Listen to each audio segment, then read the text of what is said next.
दमोह जयंत मलैया जी के बिना अधूरा है। ये आज मैं कह रहा हूं जिम्मेदारी से। अभी लगता ही नहीं है कि 75 के हो गए, और इसलिए अभी तो काम करते रहना है। ये कोई ना समझ ले कि रिटायरमेंट का कार्यक्रम है।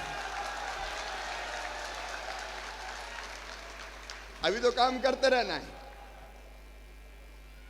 अभी तो और लंबे समय तक काम करेंगे। ठाकरे जी के बाद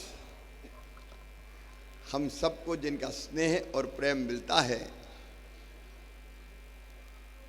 और एक मां के समान मिलता है, ऐसी जयंत भाई को आशीर्वाद देने आई हमारी ताई श्रीमती सुमित्रा महाजन जी, आदरणीय नरेंद्र सिंह जी, मुन्ना भैया, इनको सब मुन्ना ही भैया कहते हैं ग्वालियर में, हमारे यशस्वी अध्यक्ष कर्मठ अध्यक्ष आदरणीय बीडी शर्मा जी, जयंत भाई के साथ कदम से कदम मिलाकर चलने वाले आदरणीय गोपाल जी।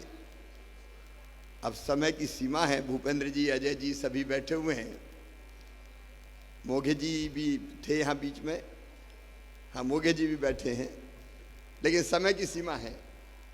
और यहाँ जो बैठे हैं उनमें से अधिकांश को मैं नाम से जानता हूँ, और इसलिए ज़्यादा नाम लूँगा तो मैं छूट गया ये चक्कर खड़ा हो जाएगा। इसलिए इस अवसर पर उपस्थित सभी बहनों, भाइयों, भांजे, भांजियों, आदरणीय जयंत भैया, आदरणीय भाभी जी। अच्छा, मेरा ध्यान नहीं किया जब ताई ने कहा कि कितने स्मार्ट थे, हीरो जैसे लग रहे हैं, तब मैंने ध्यान से देखा, और जब वो छोटा फोटो देखा तो मुझे तो ये लग रहा था कहीं उनके मुंह से ये ना निकल जाए ओ मम्मा। उसके बाद का फोटो जरा ध्यान से देखो, शशि कपूर से कम तो नहीं दिख रहा है। सचमुच में अद्भुत है जयंत भैया। आजाद भारत में पैदा हुए, और नरेंद्र सिंह जी कह रहे थे भाभी जी के साथ का तो अभी फरवरी में 50 साल पूरे हो जाएंगे, तब भी बुलाओगी ना भाभी। एक अद्भुत शख्सियत, एक ऐसा व्यक्तित्व जो सबके मन को जीत ले। सार्वजनिक जीवन उनका 50 साल से ज्यादा का हो गया। 1971 में कॉलेज से निकल के पहली बार चुनाव में काम किया था उन्होंने, और तब उम्मीदवार थे स्वर्गीय विजय मलैया जी, और तब से लेके अब तक सबका दिल जीतते हुए बहुत सहज, सरल, संकोची, शिष्ट, शालीन, ऐसे के देखते ही प्यार उमड़ जाए, ऐसे हैं अपने जयंत मलैया, जयंत भैया। सचमुच में ये मैं कहने के लिए नहीं कह रहा हूं, बरसों पुराना साथ हमारा भी है। अब मैं भी जब से होश संभाला तब से काम कर रहा हूं। मैंने उनका शालीन और शिष्ट रूप भी देखा है, लेकिन एक बार मुझे याद है, शायद गोपाल भाई भूपेंद्र जी को भी याद हो, हम लोग थे पटवाजी लड़े छिंदवाड़ा से, और वो चुनाव बड़ा भयानक हुआ था। हम सब लोग चुनाव में काम करने गए थे, काउंटिंग होने वाली थी, काउंटिंग में कांग्रेसी गदर कर रहे थे, ऐसा लग रहा था कि सरकार कांग्रेस की थी। मैं ये कांग्रेस बीजेपी नहीं कर रहा, माफ करें, ये कार्यक्रम अलग तरह का है, मैं सही घटना सुना रहा हूं। उस समय ऐसी आशंका हुई कि काउंटिंग में गड़बड़ होगी, तो जयंत भैया को मैंने तमतमाया चेहरा और बाहें चढ़ा के कलेक्टर की तरफ बढ़ते हुए भी देखा था। देख वो स्वरूप नहीं देखा कई लोगों ने। जब तक शांति से काम निकले, शांत और शालीन, लेकिन अगर गड़बड़ हो जाए तो जयंत भाई रौद्र रूप भी धारण करते हैं। और पार्टी का काम अगर दिया तन्मयता के साथ मुझे याद आता है, कोई भी काम जयंत भाई को दिया हो उसको बेहतर ढंग से, क्योंकि ठाकरे जी की शिक्षा ताई बता रही थी, उनकी छत्र छाया में संगठन का काम करना सीखा। अब गोपाल भाई बैठे हैं, गढ़ाकोटा में गोली चल गई, तब भी शायद अर्जुन सिंह थे मुख्यमंत्री। अब अर्जुन सिंह उस समय जयंत भैया जीते ही जीते थे 84 में, बाई इलेक्शन पता है कि नहीं, पहली बार जीते थे 84 में, उपचुनाव लड़ा था। और उस भयानक माहौल में जब आतंक का राज था, उस आतंक को तोड़ने गढ़ाकोटा में घुसे थे जयंत भाई, और लोगों को आत्मविश्वास से भरने का काम किया। जब संघर्ष की जरूरत पड़ी तो संघर्ष, जब संगठन का काम हो तो संगठन का काम। ये बात सच है कि दमोह जयंत मलैया जी के बिना अधूरा है। ये आज मैं कह रहा हूं जिम्मेदारी से।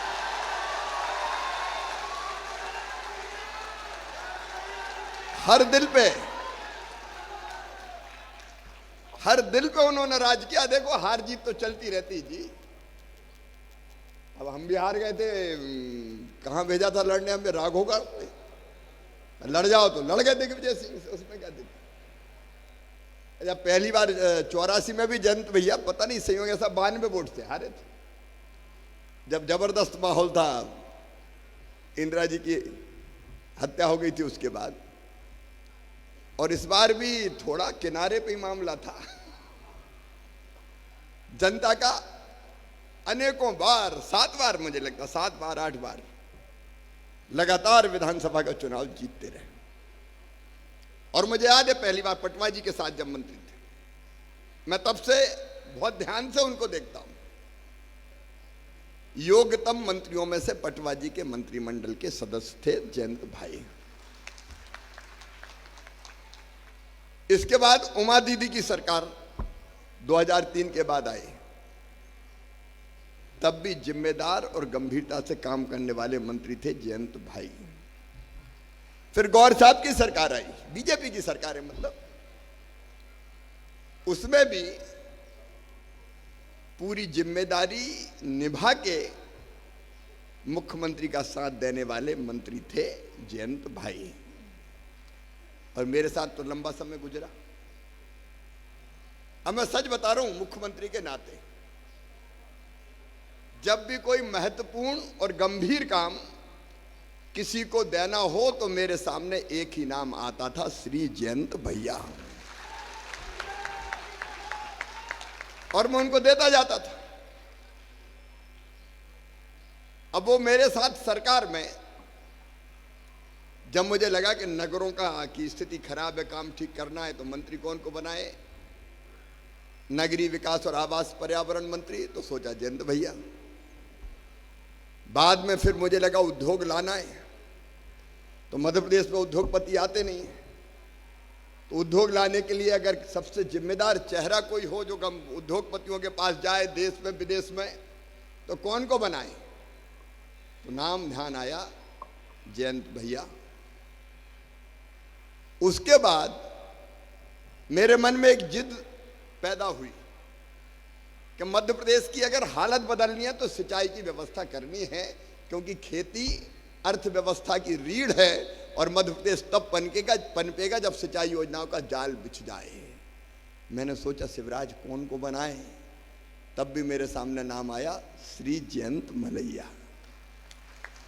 और बाद में फिर मैंने कहा खजाना संभाल के रखें।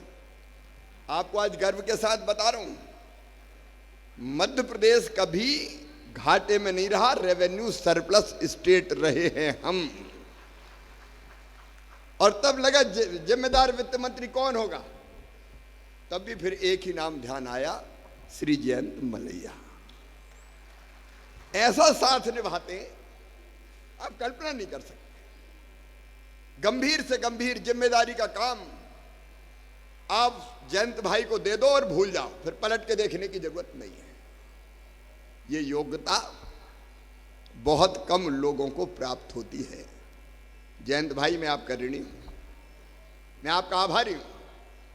आपने मध्य प्रदेश की जनता की बेहतर सेवा की है और मध्य प्रदेश को समृद्ध और विकसित बनाने में आपने अपना सर्वश्रेष्ठ योगदान दिया है। इसलिए केवल अपनी ओर से नहीं, मध्य प्रदेश की जनता की ओर से मैं आपको धन्यवाद ज्ञापित करता हूं, आपको प्रणाम करता हूं। लेकिन अभी तो 75 के ही हुए, अभी लगता ही नहीं है कि 75 के हो गए। और इसलिए अभी तो काम करते रहना है। ये कोई ना समझ ले कि रिटायरमेंट का कार्यक्रम है। अभी तो काम करते रहना है, अभी तो और लंबे समय तक काम करेंगे। आप सुखी रहें, आप निरोग रहें, आप स्वस्थ रहें और आप नहीं, भाभी जी भी साथ जोड़ी बनी रहे और इस परिवार का योगदान सदैव राष्ट्र निर्माण में लगातार मिलता रहे, लगातार मिलता रहे। और इसलिए तो मैं कह रहा हूं, हारने के बाद भी कभी ये नहीं लगा कि जयंत मलैया हार गए। अच्छा, हारने का भी अपना आनंद है, 1.25 साल मैंने भी लिया है क्योंकि जब लोगों के दिलों में प्यार होता है तो बाकी चीजें सब बेमानी हो जाती है। वो प्यार सदैव जयंत भाई को प्राप्त होता रहा। एक बार फिर मैं आपको शुभकामनाएं देता हूं। और जयंत भाई, इतना जरूर कहता हूं कि जब मेरा 75वां जन्मदिन मनाया जाए तो मुझे आशीर्वाद देने जरूर आना है। अभी लंबे समय तक काम करना है। अनंत शुभकामनाएं। एक श्लोक के साथ अपनी बात समाप्त करूंगा। देखो, मैंने ऐसा व्यक्ति राजनीतिक क्षेत्र में, ऐसे व्यक्ति बहुत कम देखे जो हर परिस्थिति में समान रहते हैं। क्या हार में, क्या जीत में, किंचित नहीं भयभीत में, कर्तव्य पथ पर जो मिला ये भी सही वो भी सही, कोई फर्क ही नहीं पड़ता। और एक श्लोक और है जो जयंत भाई पे फिट बैठता है। भगवान श्री कृष्ण ने अच्छा भक्त कौन, इसके लक्षण बताते हुए कहा, मुक्त संगो, एक वो श्लोक है। दूसरा एक, समः शत्रौ च मित्रे च तथा मानापमानियो शीतोष्ण सुख दुःखेषु समः संग विवर्जिता तुल्य निंदा स्तुर मौनी संतुष्टो एन के निचिता अनिकेता स्थिर मतिर भक्तिमान में प्रियो नरा। समा शत्रु च मित्रे च, जो शत्रु और मित्र में भी समान, जो सुख दुख में समान, मान अपमान में भी समान हो, कोई फर्क ही नहीं पड़े जिसको, सबको स्नेह और प्रेम करते हुए आगे बढ़ता रहे, वो ही मेरा सच्चा भक्त है। तो ऐसे सच्चे भक्त है जयंत मलैया। और मैं जैन से नहीं जोड़ रहा, लेकिन जो दूसरे को जीते वो वीर, लेकिन जो अपने आप को जीते वो महावीर, जो महावीर वो जितेंद्रिय, जो जितेंद्रिय वो जिन, और जो जिन वही जैन। तो जैन साहब नहीं, ऐसे जैन है जयंत मलैया। एक बार मैं फिर बहुत बहुत शुभकामनाएं देता हूं। ताली बजा के भी जयंत भाई का अभिनंदन करें। बहुत बहुत शुभकामनाएं, अनंत शुभकामनाएं। होटल रॉयल पैलेस सागर बुंदेलखंड का सबसे शानदार वेडिंग डेस्टिनेशन, बड़ा ग्राउंड और सागर का सबसे बड़ा बैंकेट हॉल। अपनी खुशियों को बनाए खास। होटल रॉयल पैलेस जहाँ पे है 45 लग्जरी रूम्स, आकर्षक AC banquet hall, pure veg स्वादिष्ट व्यंजनों के लिए कोहिनूर रेस्टोरेंट, कॉर्पोरेट जगत के लिए conference meeting hall, birthday party, kitty party को बनाए यादगार, स्विमिंग पूल और रेस्टोरेंट एंड डायमंड बार यानी रिफ्रेशमेंट का द्वार, और बच्चों के लिए गेम जोन भी।